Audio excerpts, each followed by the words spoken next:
and welcome to the Music Room. I'm Duncan Taylor, and we're here with another Synergistic Setups video today all about streaming.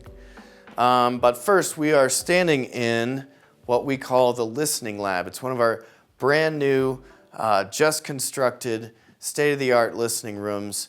We've spent a year planning and constructing this in a second listening room, and it's mostly there. We've still got a lot of work to do. We've got to put vinyl shelving in the back and hang a little bit more of the acoustic treatment and put up some nice photos of Colorado landscape scenery and that kind of thing. But for the most part, the rooms actually are sounding really good.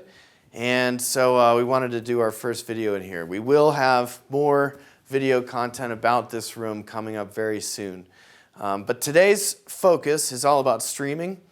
And for the Synergistic Setups series, what we decided to do was assemble 3 different streaming systems. And these systems have pieces that are synergistic with each other, and they represent 3 different approaches to the streaming game, whether it's very simple to extraordinarily complex. So without further ado, let's dig into the subject matter of the day.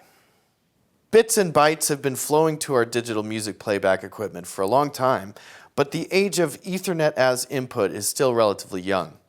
It used to be that using DLNA on early streaming devices involved complicated setup procedures on less than user-friendly programs, and it might have meant installing a purpose-built NAS computer or needing to learn the finer details of networking technology in order to pull it off. Now, thanks to manufacturers developing their own servers and software, and thanks to Roon for building a network of recognizable devices across a wide range of manufacturers, streaming is easier than ever before. Just how easy is up to you as an audiophile. How complex do you want it to be? How simple do you want it to look? How streamlined, if you will? So we've got 3 setups that are varying in complexity, and we'll start with the simplest one.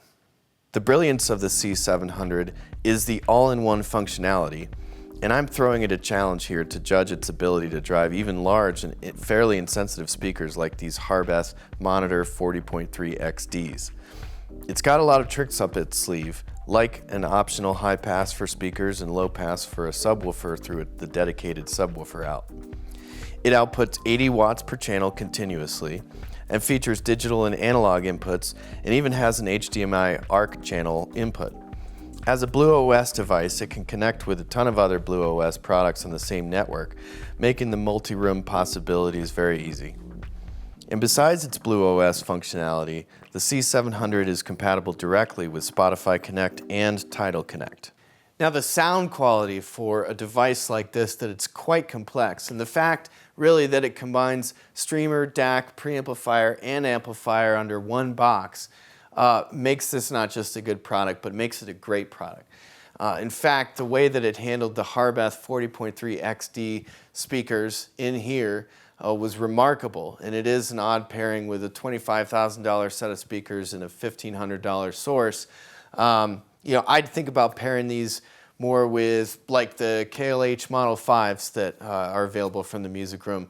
Those have the same similar aesthetic to the Harbeths, but come in at, I think, 1/10 of the price and perform above their price class as well, just like this NADC 700. I think that would be a really great pairing for a very, very simple streaming setup. This next system begins to separate the componentry of a streaming system out a little bit. It's a 2-box solution as opposed to the single box of the C700 doing everything.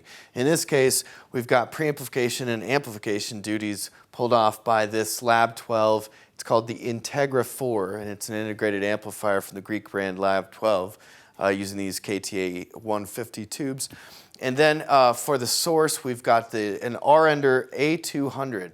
Now the A denotes that it's got an analog output, so that means that the streaming and DAC duties are done both in the box here in this R-Ender. So it's still a pretty simple setup, but just a little bit more complex than the very first one. The R-Ender operates via proprietary software, which is something that it shares in common with the NADC 700. Now, R-Ender's app is called the Conductor app, and it, like the rest of the R-Ender products, was designed with best sound in mind. The Conductor app is the best non-Roon, in-house made application for streaming that I've ever used. It's fast and intuitive, and it's certainly one of my favorites. One of the features I like is the way the app downloads an entire copy of each song as it's playing to play the song back from an onboard solid-state drive in real time. Songs that are streamed from Tidal and Qobuz or other services are actually streamed from the cache because this sounds the best. Another feature I love on the Conductor app is something called critical listening mode.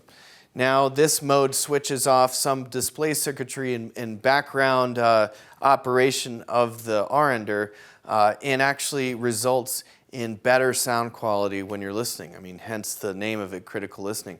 Now, I can say in a very well dialed in system in a great room like this, you can really hear the difference between having it in standard mode and having critical listening mode turned on.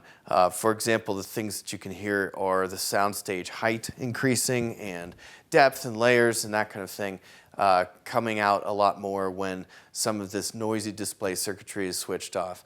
And so that's reachable by the Conductor app, and I just think a really great feature. Moving on to the amplifier in this system, this is the Integra 4 from the Greek brand Lab 12. It is a full tube amplifier. It comes stock from the factory with KT150 tubes. So with the KT150s in place, it has 60 watts per channel of output, which is plenty to drive these Harbeths. The great thing about the Integra 4 is the ability to roll output tubes. You could try EL34s in there, you could try 6550s or KT88s as well. So that's a great feature in this system, gives us a little bit more flexibility for just a two-box approach. This system is a huge leap in quality above the previous system, as it should be.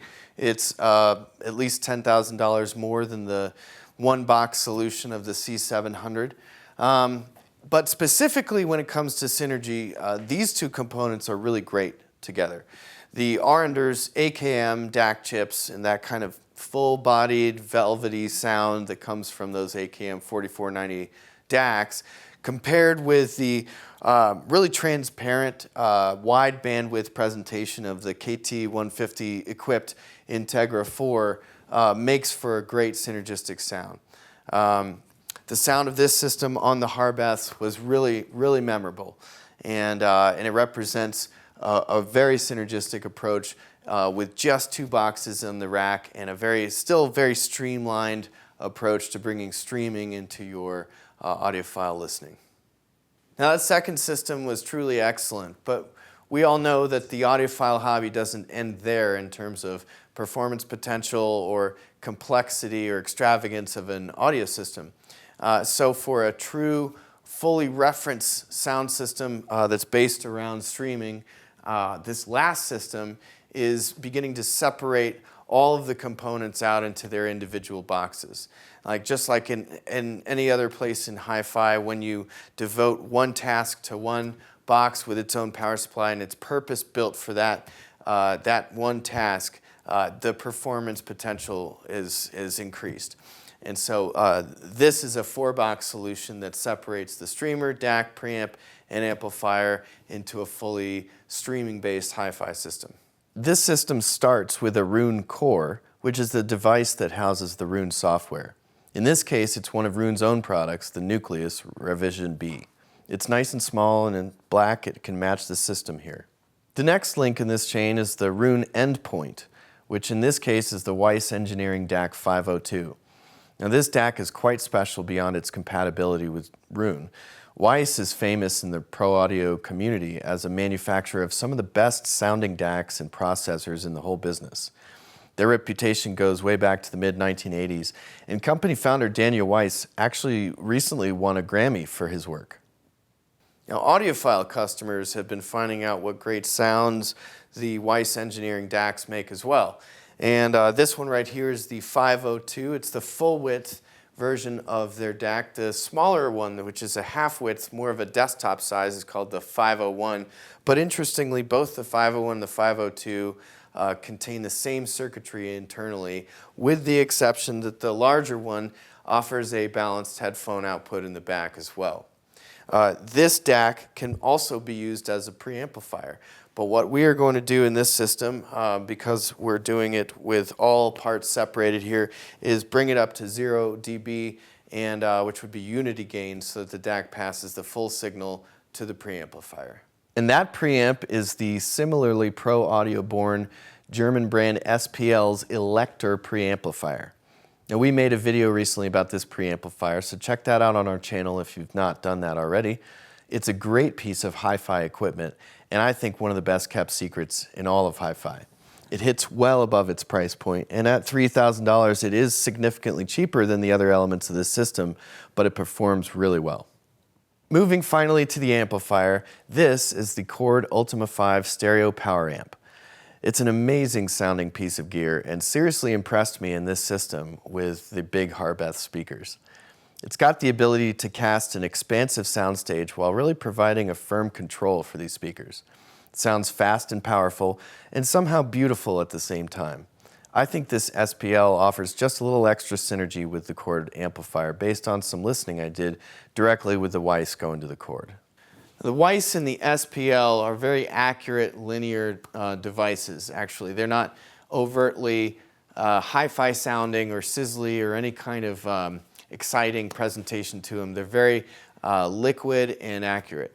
And so combined with the extreme wide bandwidth of the Chord and its tendency for a little bit of a beautiful sound and a little bit more fun, altogether this is an extraordinarily synergistic system. Streaming here is straightforward. You open Roon on your phone or tablet, select the Weiss DAC as the output, and just play something. Roon handles local files as well as Qobuz and Tidal streamed files. Now, Roon is such a popular program for good reason. It's extremely easy to use. It's got great recommendation algorithms, and it actually features a DSP suite that is very high-tech and advanced. And also, it only operates in the digital realm, so it's very benign on the signal in terms of the phase issues that people and audiophiles have been worried about in years past. One great feature about Roon that I'm not sure everybody is aware of is the very easy multi-room capability. Now, in one of the previous systems, the Blue OS incorporates into it a lot of multi-room capability. Roon is just the same. It's just you have to learn how to locate it. Something Roon calls groups. In this case, for this system, you would click on the icon for the output, and up would pop a menu that shows available Roon endpoints that you can add to a group. And at the click of a few mouse buttons, you've got music streaming from a bunch of different locations all at once around your house. If you want to run Roon, you do need a core. And so the core is the device that hosts the program. In this case, it's the Nucleus, but you can also use a Mac Mini like I do at home, made by Apple, or you can use a Windows PC or anything that can run Linux, like an NAS that also hosts all of your local files as well.